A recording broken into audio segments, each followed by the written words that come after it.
అట్టేనే అడుగుతున్నా, ఎండలో వస్తున్నావు కదా, ఎటు పోతున్నావు అడుగుతున్నా. మా పొలం కాడికి పోయి వచ్చిన. ఇంటికే పోతున్నావు మరి? అవును. సరే మరి నేను దిగుతా ఇంటికాడ. ఏమొద్దు, నేను నడిచిపోతా. ఏం చేస్తా, నేను దూరం ఉన్నా, శివన్న నాకు బాగా దగ్గరనే. అయితే ఏం కాదు, నేను పోతా. దా బండి ఎక్కువ, నేను చెప్తా శివన్న, నేనే చెప్తా. ఏమని చెప్తావు? నార్మల్ నేను మట్టిగానే ఎక్కించేసిన, దూరం నడుచుకుంటాను, నేనే చెప్తా. ఏం కాదు, నేను మెల్లమెల్లగా నడుచుకుంటూ పోతా. బాగా దూరం ఉంది కదా, నేను దిస్తుంది, ఎందుకు భయపడుతున్నావు నేను అంటున్నా. నేను శివన్నకి చెప్తా అంటున్నా కదా.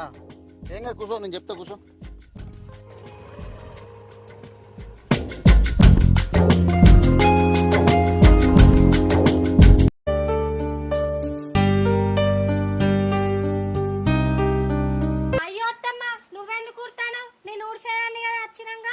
ఏ ఎందుకు తీయే, నువ్వే ఎండల పడి దానికి సర్దిచ్చేతివి, నేను ఊడుతుంది. నువ్వు ఇంతేమన్నా